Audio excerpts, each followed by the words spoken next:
There's a place in Lebanon called Baalbek, and when most people hear about it, they picture Roman temples, beautiful columns, impressive ruins, the kind of thing you see on a travel show.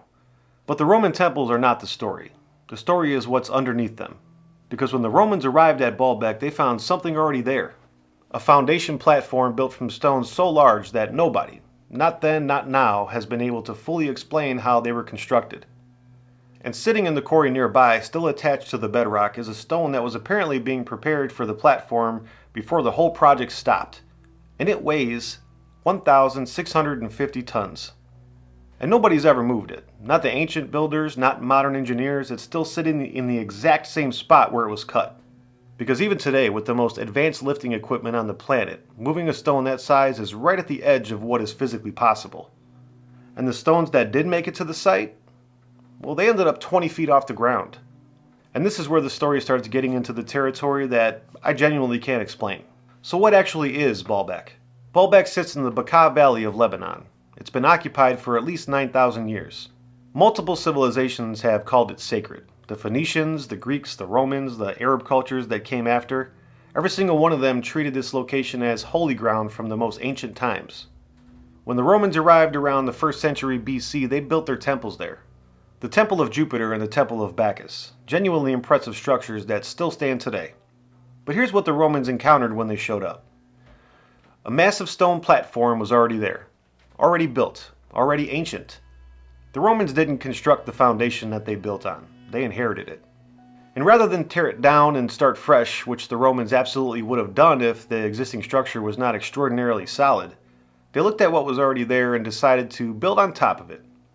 And that tells you something right away, because the Romans weren't sentimental builders, they were practical engineers. If they used someone else's foundation, it's because the foundation was better than anything they could build themselves.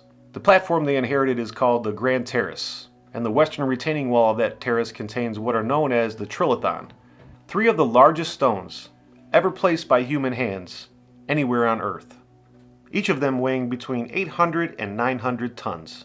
Now I want you to remember that number. 800 to 900 tons per stone, because where those stones ended up turns this from something interesting to something genuinely unexplainable. Here's what the Trilithon actually looks like. 3 limestone blocks, each between 800 and 900 tons, placed side by side in the western retaining wall of the Grand Terrace. The joins between them are so precise you can't even slide a piece of paper in the gaps. Perfect contact across the entire face of each stone. But they're not sitting on the ground. They're elevated, sitting on top another course of massive stones beneath them, roughly 20 feet off the ground.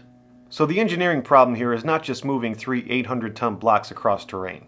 It's moving them across terrain and then lifting them up 20 feet into the air and placing them with enough precision that no gaps exist between them.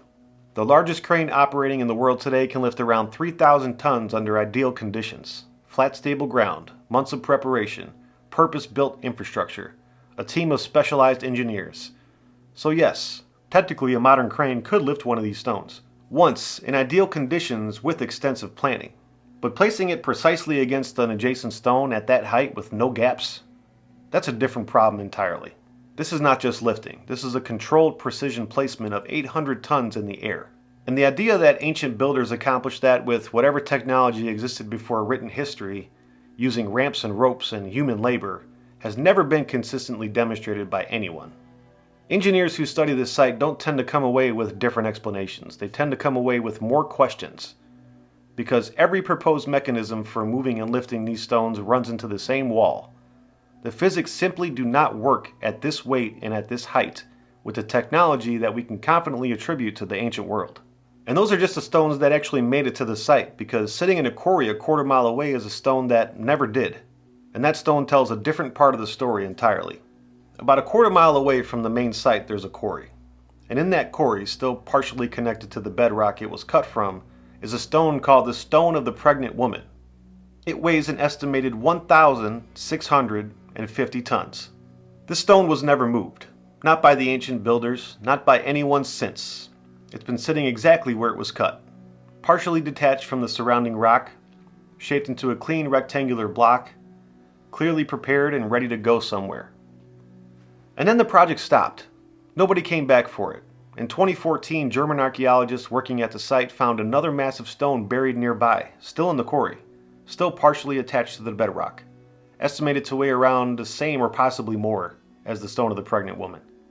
So there's at least 2 stones of this size sitting in that quarry, both cut, both shaped, both abandoned mid-project. Here's why this matters specifically. The Trilithon stones that made it to the wall, the ones that are sitting 20 feet up in the air, weigh between 800 and 900 tons. The stone of the pregnant woman is 1,650 tons.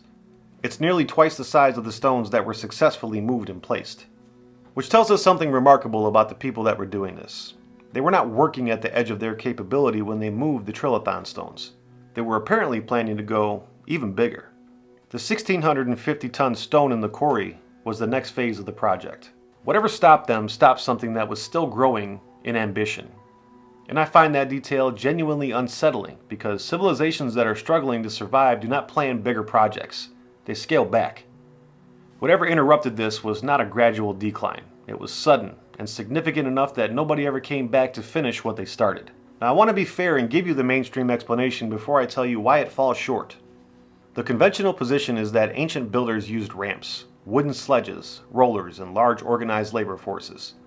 The same general techniques attributed to the Egyptian pyramid construction. And for stones weighing around 2 to 70 tons, that explanation seems reasonable. We have evidence of those methods working at that scale. But the math stops working long before you reach 800 tons. The most serious engineering analysis of the Baalbek stones suggests that moving a single Trilithon block would require somewhere between 40,000 and 80,000 workers pulling in coordinated unison simultaneously. Not 40,000 workers on the project overall. 40,000 people pulling on the same stone at the same moment.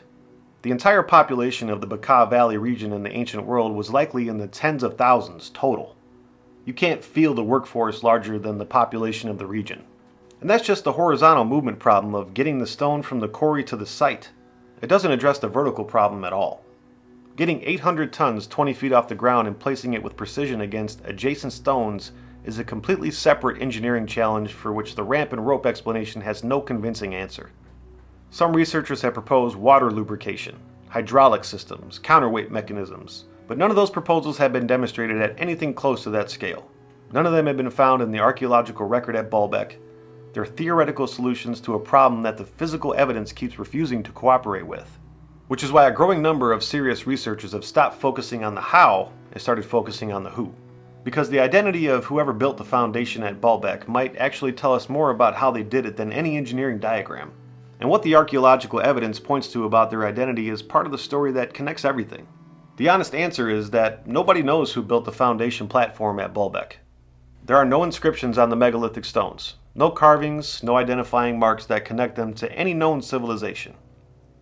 The Romans left their name on everything that they built, but left nothing on the foundation stones because they didn't build them. Ancient Arab historians writing about Baalbek in the medieval period describe the megalithic construction as having been built before the flood, by beings of extraordinary capability whose methods were unknown to anyone living in their time. Every ancient culture in the region, Phoenician, Babylonian, Greek, Roman, treated Baalbek as sacred. None of them claimed to have built the foundation, and all of them assumed that it had been there forever. Lebanese archaeologist Haratun Kalayan, and I apologize if I butchered that name, who conducted significant excavations at the site, proposed that the megalithic platform predates not just the Romans but possibly the entire Bronze Age. His analysis pointed toward a construction window that sits right alongside Göbekli Tepe, right in that deep prehistoric period we keep encountering when we follow this evidence. And if that dating is even approximately correct, then whoever built the foundation at Baalbek was operating at roughly the same moment as the mysterious builders of Göbekli Tepe. The same window, the same general level of organizational sophistication, the same complete absence from the history we were taught. Nobody claimed Baalbek. Not one civilization across thousands of years of recorded history stood up and said, "We built that." Think about what that means. Every empire claims its monuments. Egypt claimed the pyramids, Rome claimed the Colosseum, Babylon claimed its walls. The silence around Baalbek is not an accident. It's its own kind of answer. And here's where I landed after spending a lot of time researching this site. Baalbek is not just an engineering mystery, it's a historical mystery. The engineering is just a surface question. How did they do it? The deeper question is, who had the capability and the apparent reason to cut 1,650-ton stones from bedrock and then lift 800-ton stones 20 feet into the air with perfect precision. The answer that fits the evidence best is one that mainstream history is most reluctant to accept. There was a civilization before the ones we know about, sophisticated enough to accomplish things we still cannot fully replicate today, organized enough to run multi-generational construction projects at multiple sites simultaneously. Because Baalbek is not alone. Göbekli Tepe, the Sphinx, the megalithic structures of Malta and Peru, and Easter Island, all of them from the same general prehistoric window, all of them pointing to the same conclusion. Something happened to that civilization. The Younger Dryas event we talked about a few videos ago is the most evidence-supported candidate for what that something was. A catastrophic reset, survivors carrying fragments of knowledge into the cultures that became Egypt and Sumer and the Phoenicians, who then inherited Baalbek without understanding who left it for them. I find it quite remarkable that those stones are still there. The 1,650-ton block in the quarry, the Trilithon sitting 20 feet in the air with no gap between the joins, all of it waiting, all of it refusing to be explained away. The floor of human history keeps turning out to be deeper than anyone is comfortable admitting. And every time I think that we've found the bottom, something like Baalbek pops up and reminds us that we haven't. The site is still being excavated. German and Lebanese archaeological teams are still working there and new stones keep turning up. Every season the picture gets a little bigger and a little more difficult to explain. If you want to go deeper on this, Graham Hancock's work on the megalithic tradition and Andrew Collins on Baalbek specifically are the best places to start. Both take the physical evidence seriously and follow it wherever it leads. And that's all we're trying to do here as well, so subscribe if you want to join us on that journey. I really do appreciate your time in watching these videos. Leave a comment. What do you think? Who built the foundation of Baalbek? Why is it there? How did they get 800 to 900 ton stones 20 feet up in the air? And why are those 1,650 ton stones just still sitting carved into the bedrock? As always, thank you so much for watching. I really do appreciate your time. I'll talk to you later.